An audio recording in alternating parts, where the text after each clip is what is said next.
నమస్తే. ప్రస్తుతం మన స్టూడియోలో ప్రముఖ ఆధ్యాత్మికవేత్త, జ్యోతిష్య వాస్తు పండితులు బ్రహ్మశ్రీ డాక్టర్ నాయకంటి మల్లికార్జున శర్మ గారు ఉన్నారు. సో ఆగస్టు మాసం, శ్రావణ మాసంలో వృషభ రాశి వారి పరిస్థితి ఏ విధంగా ఉండబోతుందో గురుగారు మాటలోనే అడిగి తెలుసుకుందాం. నమస్కారం గురుగారు. నమస్కారం అండి. గురుగారు, ఆగస్టు మాసం, సో విశేషంగా శ్రావణ మాసం, వృషభ రాశి వారి పరిస్థితి ఏ విధంగా ఉండబోతుంది అంటారు? ఎలాంటి జాగ్రత్తలు తీసుకోవాలి? తప్పకుండా. ఓం శ్రీ గురుభ్యో నమః. వృషభ రాశి వాళ్ళకి ఆగస్టు నెలలో ఏ విధంగా ఉందో తెలుసుకునే ముందు ఏ రాశుల్లో ఏ గ్రహాలు ఉన్నాయో తెలుసుకుందాం. శుక్ర గురువులు మిథున రాశిలో సంచారం చేయటం, ఆగస్టు మాసంలో ద్వితీయార్థంలో శుక్రుడు కర్కాటక రాశిలోకి వెళ్ళిపోవటం, రవి బుధులు కర్కాటక రాశిలో సంచారం చేయటం, అలానే రవి ఆగస్టు మాసంలో ద్వితీయార్థంలో సింహరాశిలోకి సంచారం చేయటం, సింహంలో కేతువు, కన్యలో కుజుడు, అలానే కుంభంలో రాహు, మీనంలో శని వక్రగతిలో ఉండటం జరుగుతుంటుంది. అయితే ఈ గ్రహాల యొక్క సంచారం అనేది ఈ విధంగా ఉంటుంది ఆగస్టు మాసంలో. అసలు నిజంగా ఇవన్నీ కూడా గోచారరీత్యా చెప్పబడే ఫలితాలు. నిజం చెప్పాలంటే జన్మజాతకం వేరు, గోచారం వేరు. గోచారం అనేది ఎప్పుడు కూడా పదే పదే చెబుతుంటా, ఏదన్నా చెప్పేటప్పుడు ఏంటంటే రియలిస్టిక్గా ఉండాలి. అంటే మనం చెప్పే విధానాన్ని బట్టి అది 100% ప్యూరిటీగా ఉండాలి. ఈరోజే కాదు, రేపే కాదు, ఎల్లుండే కాదు, నిజం అనేది నిపులాంటిది. అయితే ఈ గోచారరీత్యా ఫలితాలు ఎప్పుడు కూడా 20% మాత్రం సపోర్ట్ చేస్తాయి. ఆ 20%లోనే మన అదృష్టాన్ని వెతుక్కోవాలని అర్థం. జన్మజాతకం వేరు. వృషభ రాశి వాళ్ళకి క్లియర్గా ద్వితీయంలో గురువు మంచివాడు. అంటే గురువు 2, 5, 7, 9, 11 స్థానాల్లో ఉంటే తన రాశి నుంచి మంచివాడు అంటాడు. ద్వితీయంలో గురువు ఏం చేస్తాడు? ధనాన్ని ఇస్తాడు, ఆర్థిక సమస్యలు పోగొడతాడు, ఆర్థిక పరంగా అనుకూలంగా ఇస్తాడు. అంటే ప్రతి పనిలో కూడా విజయం సాధించే అవకాశం ఉంటుంది. సంతానం ద్వారా శుభవార్తలు ఇస్తాడు. అంటే వృషభ రాశి వాళ్ళకి ముఖ్యంగా లాభాధిపతి అయిన గురువు అవుతాడు. అలానే ఇక్కడ ఏదైతే లాభాధిపతి గురువు అయ్యాడు, అలానే అష్టమాధిపతి కూడా ఇక్కడ గురువు అవుతాడు.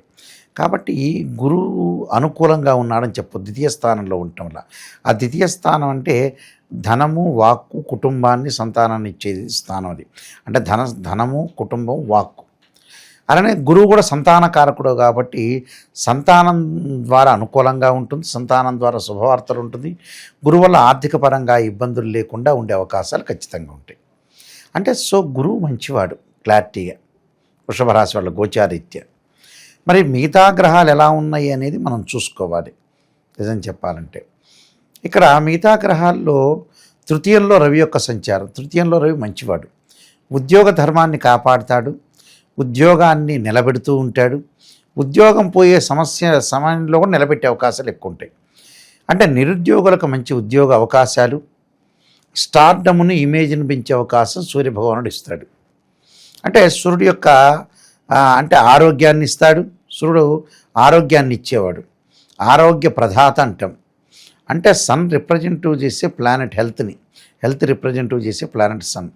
అయితే సన్ వల్ల అనుకూలంగా దొరుకుతుంటుంది. దాని తర్వాత ఉద్యోగాన్ని బాగుంటుంది, కీర్తి ప్రతిష్టలకు భంగం లేకుండా ఉంటుంది, కీర్తి ప్రతిష్టలు కలిగే అవకాశాలు బాగా ఎక్కువ ఉంటాయి. మరి బుధుడు వల్ల ఏం జరుగుతుంది? బుధుడు వల్ల కూడా మంచి జరిగే అవకాశాలు బాగా ఎక్కువ ఉంటాయి. అంటే బుధుడు వల్ల వచ్చే మిశ్రమైన ఫలితాలు ఎక్కువ ఉంటాయి. అంటే మిశ్రమం అంటే మంచి కాదు, చెడు కాదు.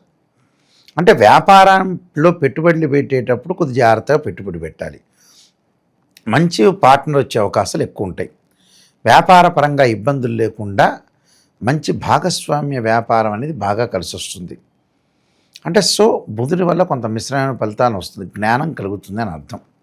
దాంతోపాటు మిగతా గ్రహాల యొక్క కలయిక ఎలా ఉంటుంది అంటే రవి బాగున్నాడు, గురువు బాగున్నాడు, బుధుడు మిశ్రమంలో ఉంటాడు. మరి శుక్రుడు సంగతి ఏమిటి మనం ఆలోచన చేస్తే ద్వితీయ స్థానంలో శుక్రుడు మంచివాడు. శుక్రుడు 1, 2, 4, 5, 8, 9, 11 స్థానాల్లో ఉంటే మంచివాడని శాస్త్రవచనం.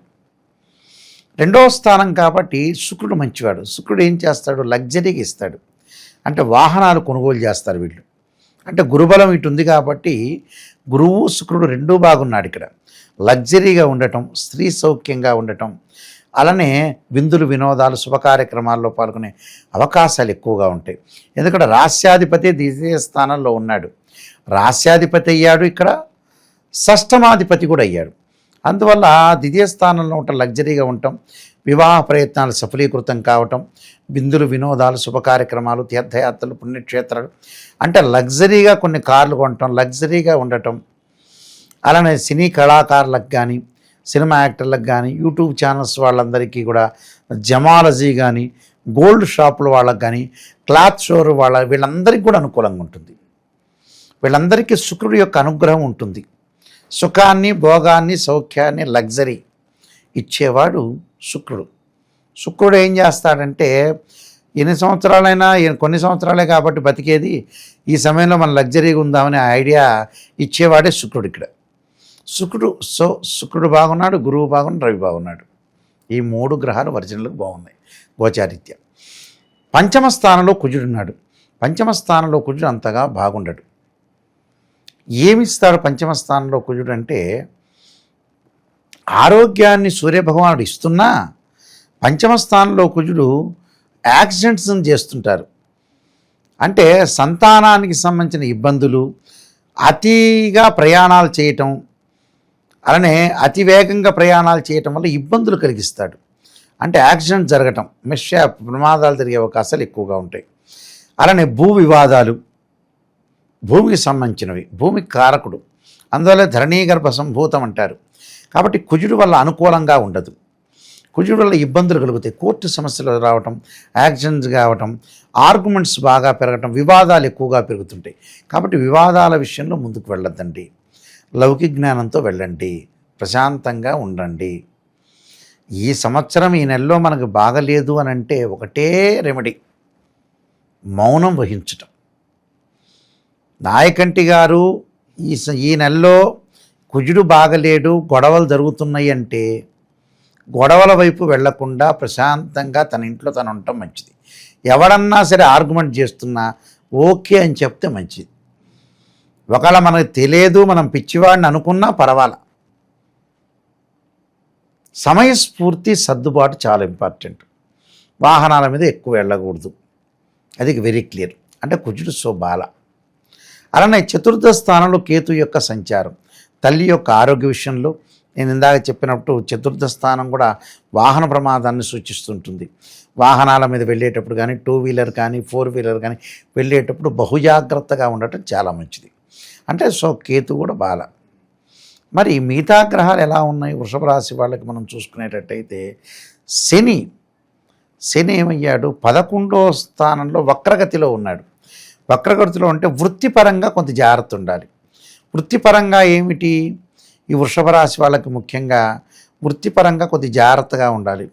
ఎందుకంటే ఇక్కడ వృత్తిపరంగా జాగ్రత్త ఎందుకు ఉండాలి అంటే, సహజంగా ఏమిటంటే భాగ్యస్థానము దశమ స్థానానికి అధిపతి శని అయ్యాడు. ఈ శని లాభస్థానంలో ఉన్నాడు. ఉండటం వల్ల అందులో వక్రగతిలో ఉన్నాడు. మన అన్ని రహస్యాలు తీసుకెళ్ళి తోటి కొలీగ్స్ చెప్తే వాళ్ళు ఆ పై అధికారులకి చెప్పి వాళ్ళ ద్వారా మనకు చివాట్లు వచ్చే అవకాశాలు ఎక్కువ ఉంటాయి. అంటే రహస్యంగా గోప్యంగా ఉండాలి వృత్తిపరంగా. నేనే మోనార్క్ అని తెలిసి చెబితే ఎదుటి వాళ్ళ వల్ల కూడా కొన్ని ప్రాబ్లమ్స్ వచ్చే అవకాశాలు ఎక్కువగా ఉంటాయి. కాబట్టి వృత్తిపరంగా వాళ్ళు ఏదైతే బిజినెస్ చేస్తున్నారో, ఉద్యోగం చేస్తున్నారో, దేని విషయంలో అయినా కొద్దిగా జాగ్రత్తగా ఉండాలి. అజాగ్రత్త అనే భద్రంగా ఉండాలంటారు.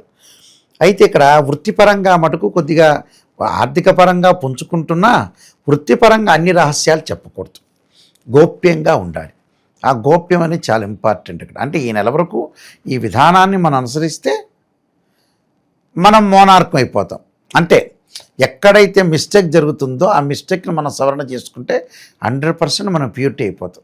Very clear. అది ఏం ఆలోచన చేయాల్సిన పని లేదు. మన వీక్షకులందరూ ఇదే చూడాలి నేను చెప్పిందే.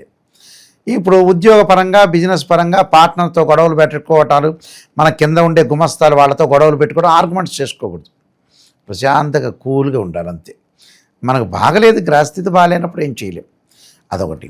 తర్వాత మిగతా గ్రహాల విషయానికి ముఖ్యంగా వస్తే రాహు, ఈ రాశి వాళ్ళకి రాహు వచ్చేటప్పటికల్లా ముఖ్యంగా కొంత దశమ స్థానంలో ఉండటంలో నేను చెప్పినట్టుగా వృత్తిపరంగా కొంత నరదృష్టి ఎక్కువ ఏర్పడటం ఒకటి, కొన్ని పనుల్లో విదేశాలకు వెళ్ళటానికి అవన్నీ కూడా కొంత సమయపాలన అంటే ఎక్కువగా లేటుగా పట్టే అవకాశాలు ఎక్కువ ఉంటాయి.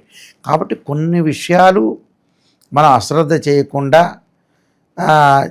జాగ్రత్తలు కొన్ని సూచనలు చేసుకొని ముందుకెళ్ళటం మంచిది. కొన్ని పరిహారాలు చేసుకొని ముందుకెళ్తే మంచి జరుగుతుంది. గురుగారు, విశేషంగా ఈ శ్రావణ మాసం ఈ రాశి వాళ్ళకి ఎలాంటి పరిహారాలు బాగుంటాయి అంటారు? కుజుడి యొక్క ఆరాధన, కందులు దానం చేయటం, అంగారకాయుధ్యం శక్తి హస్తాయి ధీమే తన్నో భౌమ ప్రచోదయాతన అంగారక గాయత్రి మంత్రాన్ని చేసుకోవటం ఒకటి. దానితో పాటు మహావిష్ణు యొక్క ఆరాధన, విష్ణు స్తోత్ర పారాయణం చేయగానే, లలితా సహస్రనామ పారాయణం చేయటం కానీ చాలా మంచిది. అలానే వీళ్ళు రాహు యొక్క ఆరాధన చేయాలి, దుర్గాదేవిని. అర్ధకాయ మహావీరం చంద్రాదిత్యమర్ధనం సింహకాగర్భ సంభూతం తం రాహుం ప్రణమామ్యం అని రాహు యొక్క ఆరాధన. అలానే శివుడి యొక్క ఆరాధనలు చేయటం, ఓం నమః శివాయ పంచాక్షరి చేసుకోవడం వల్ల కూడా వీళ్ళకి మంచి జరిగే అవకాశం ఖచ్చితంగా ఉంటుంది. ఓకే, ఓవరాల్గా ఈ రాశి వాళ్ళకి ఏ విధంగా ఉండబోతుందో చాలా బాగా వివరించారు. ధన్యవాదాలు గురుగారు. నమస్కారం.